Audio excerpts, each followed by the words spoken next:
Labas vakaras, brangūs žiūrovai. Sveikinuosi su jumis rugpjūčio 12 antradienį ir kviečiu pasižiūrėti Jonavos kabelinės televizijos savo parengtas žinias. Spūstis paralyžavo Jonavos kelius. Rail Baltica projekte pasirašytos naujos darbų sutartis. Jonavos kultūros centras kviečia į renginius. Vaikų ir tėvų dialogas, kaip išvengti konfliktų. Sulaikyta grupė asmenų auginusi kanapes. Vakar nuo kelio nuvažiavęs ir priekabą kelkraštyje palikęs vilkikas šiandien Jonavos keliuose sukėlė tikrą chaosą. Rugpjūčio 11 dieną apie 17:20 min. Jonavos policija gavo pranešimą, kad Kaunas Jonava kelyje ties Šveicarija nuo kelio nuvažiavęs vilkikas Volvo. Nuvykę į įvykio vietą pareigūnai rado vilkiką saugiai pastatytą kelkraštyje, netrukdant eismui. Tačiau jo priekaba buvo virtusi ant šono ir gerokai apgadinta. Vilkiko vairuotojas, gimęs 60 metais, buvo blaivus. Vairuotojas patikino pareigūnus, kad sulūžusią priekabą planuojama patraukti šiandien rugpjūčio 12. Policija pranešė, kad vykdant transporto priemonės patraukimo darbus bus uždaromas eismas maždaug nuo 10 valandos ryto ir eismas bus nukreipiamas per Šveicarijos kaimą. Tačiau priekabos ištraukimas užtruko ilgiau nei tikėtasi. Šiandien maždaug apie 14 valandą evakavimo darbai dar nebuvo baigti. Susidariusios spūstis paralyžavo ne tik kelius į Kauną ir Šveicariją, bet ir Jonavos miesto centrą. Internautų komentarai atspindėjo visą susikaupusi nepasitenkinimą. Diskusijos užvirė po klausimų, kaip ten link Kauno, ar geriau juda viskas. Atsakymai ilgai netruko, dauguma gyventojų piktinosi lėta situacijos sparta, vadindami ją kažkokiu cirku. Buvo iškelta mintis, kad būtų protinga, jei problema būtų išspręsta naktį, kai visiškai nėra eismo. Viskas juda vėžlio greičiu ir toks vaizdas buvo matomas nuo pat ryto, teigia komentatoriai. Diskusijos atspindėjo bendrą vairuotojų nuotaiką, nusivylimą dėl prastai organizuojamų darbų ir didelių nepatogumų kelyje. Panašu, kad vilkiko priekabos ištraukimas strigo. Vietoje dirbantys specialistai sakė, jog priekabos užtraukimas truks ilgiau ir kelias bus užkimštas. Rail Baltica darbai 77 km ruože. Pasirašytos naujos net 235 milijonų eurų vertės sutartis dėl bėgių tiesimo ir sankasos statybos. LTG grupės infrastruktūros bendrovė LTG Infra įgyvendinanti tarptautinį Rail Baltica projektą Lietuvoje pasirašė 3 naujas rangos darbų sutartis dėl bėgių tiesimo 10 km ruože Šveicarija Žeimiai ir naujo beveik 19 km sankasos ruožo statybos nuo Kauno link Šveicarijos. Šių sutarčių bendra vertė net 235 milijonai eurų. Bėgių tiesimo darbus atliks jungtinės veiklos partneriai Leonhard Weiss International iš Vokietijos ir Leonhard Weiss OU iš Estijos. Naują 8,5 km sankasos ir statinių ruožą pastatys rangovas bendrovė HISK, o 10,4 km ruožą jungtinės veiklos partneriai bendrovė FEGDA ir bendrovė Tilsta. LTG grupės generalinio direktoriaus Egidijaus Lazausko teigimu, sėkmingai užsitikrinus 3 reikšmingas rangos sutartis, pagreitės Rail Baltica infrastruktūros plėtra Lietuvoje. Viršutinės kelio konstrukcijos bėgių tiesimo sutarties vertė siekia beveik 14 milijonų eurų be PVM. Didžiojoje atkarpos dalyje, beveik 9 km ruože, darbus numatoma atlikti iki šių metų pabaigos. LTG Infra jau įsigijo reikalingas medžiagas – skaldą, pabėgius ir bėgius. Likusius darbus rangovas planuoja užbaigti 27 metų pirmąjį ketvirtį. LTG Infra taip pat pasirašė 2 sutartis ruože nuo Kauno link Šveicarijos, kuris dėl savo sudėtingumo buvo padalintas į 2 dalis. 8,5 km sankasos ir inžinerinių statinių statybą atliks bendrovė HISK.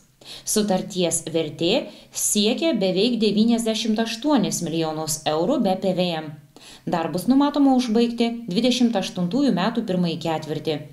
Be to, šių metų Liepą jis pasirašė sutartį 12 km sankasos ruožo darbams atkarpoje Šėta-Ramygala. Kitą 10,4 km ruožą nuties aktyviai Rail Baltica statyboje dirbantis rangovai Fegda ir Tilsta. Sutarties vertė 123,5 milijono eurų be PVM. Šiuos darbus taip pat numatoma užbaigti 28 metų pirmąjį ketvirtį. Viso Lietuvoje vykdoma pagrindinės geležinkelio linijos statyba ir pasirašytos sutartys darbams 77 km ruože.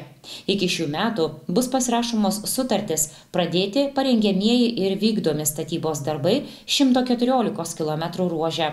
Statybos darbų vykdymas finansuojamas iš ES ir valstybės biudžetų. Pasidomėkime, kokius renginius rugpjūčio mėnesio pabaigoje organizuoja Jonavos kultūros centras. Sveiki miestiečiai! Norim jums pristatyti rugpjūčio mėnesio renginius, kuriuos verta aplankyti Jonavoje. Taigi, rugpjūčio 16 dieną 16 val. Ramybės skvere vyks Respublikinė armonikierių šventė pas Jonus. 21-24 rugpjūčio nuo 11 iki 18 val. Kviečiame į Kultūros centro meno galeriją, kur vyks virtualios realybės patirtis Pasaulių sutvėrimas. 23 dieną 18 val. Baltijos kelio dienos minėjimas kelyje Vilnius-Panevėžys 91 kilometre. Nuo 25 dienos meno galerijoje kviečiame į Arūno Bielskio skulptūrų parodą. 29 dieną 8 vakare Ramybės skvere kviečiame į roko muzikos vakarą, skirtą Jonavos miesto jubiliejui, koncertuos grupė Titus ir grupė Mes. 30 rugpjūčio 17 val. Šilų seniūnijoje Paberžės piliakalnyje ant Paberžės piliakalnio vyks Respublikinė sutartinių šventė Sutarysma.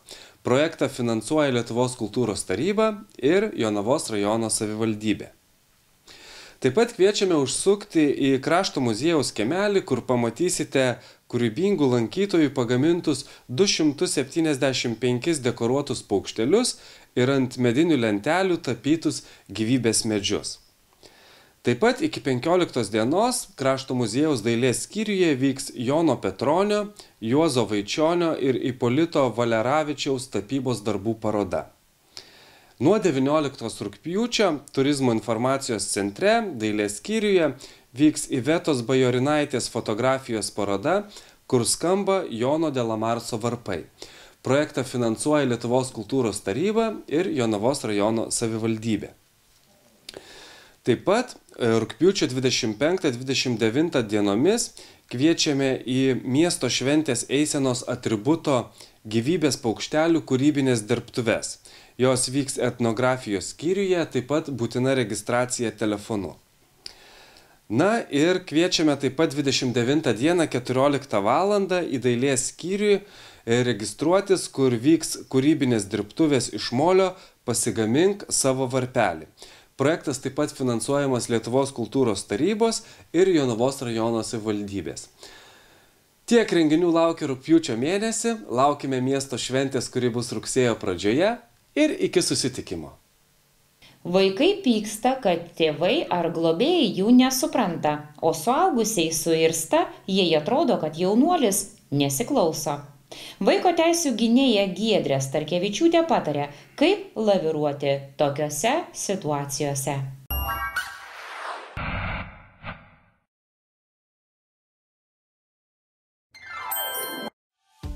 Visi žmonės kartais pasijaučia nesuprasti, neišgirsti. Tokioje situacijoje svarbiausia tinkamai išreikšti savo jausmus ir paaiškinti, kodėl taip jaučiuosi.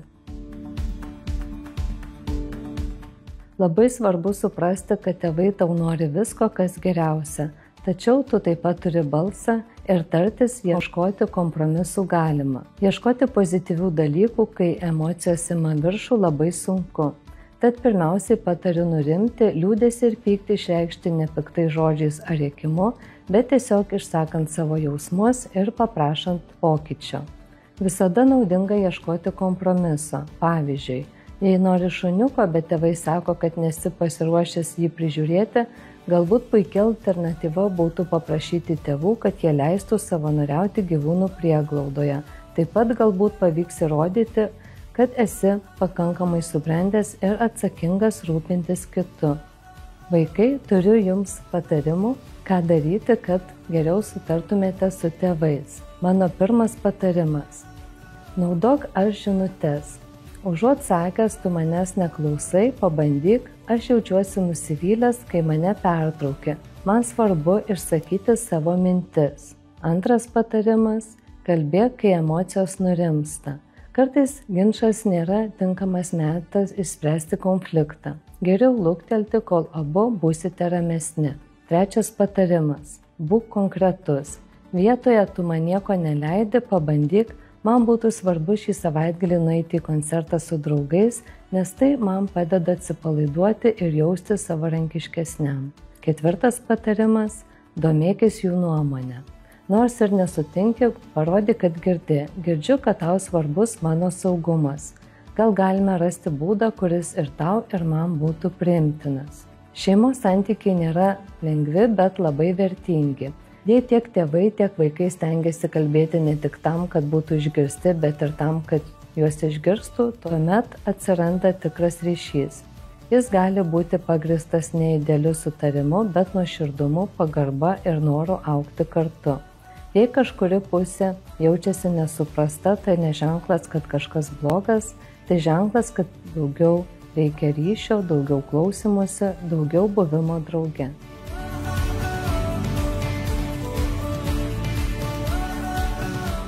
Kaimyninio miesto pareigūnų laimikis – sulaikyta grupė asmenų, auginusi didelius kiekius kanapių.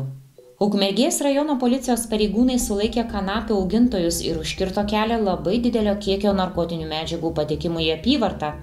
Atlikus kratas buvo paimtas didelis auginamų kanapių kiekis. Ukmergiškiai pareigūnai nustatė 2 kanapių auginimo vietas. Šie augalai buvo auginami atokiose miško vietovėse. Iš viso pareigūnai paėmė 432 kanapių augalus. Kratų metu pareigūnai taip pat rado ir paėmė džiovintus kanapių produktus, trąšas, miligraminės svarstyklės, šovinius bei nešaunamąjį ginklą. Įtariamieji ypatingai laikėsi atsargumo priemonių.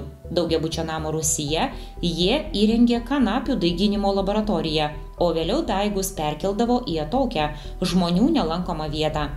Anot pareigūnų, asmenys turėjo specifinių žinių reikalingų kanapėms auginti.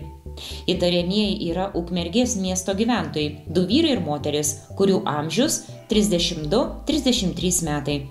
Vienam iš jų Ukmergės teismo rūmai skyrė suėmimą 3 mėnesiams. Šis vyras policijai buvo žinomas bei praeityje jau teistas už analogišką nusikaltimą. Įtariamiesiems pareikšti įtarimai pagal Baudžiamojo kodekso straipsnius dėl neteisėto narkotinių ar psichotropinių medžiagų disponavimo, turint tikslą jas platinti, ir dėl neteisėto aguonų ir kanapių auginimo. Taip pat primenama, apie žinomus narkotinių platinimo atvejus galima pranešti Lietuvos policijos pasitikėjimo telefono linijos narkotikams net telefono numeriu +370 700 6077. Toliau sinoptikų pranešimai, kokių orų tikėtis trečiadienį.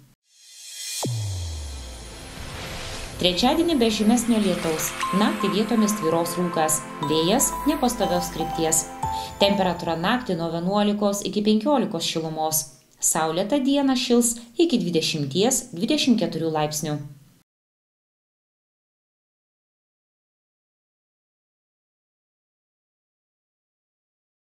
Šiandien atsisveikinu su jumis iki rytojaus. Gero vakaro.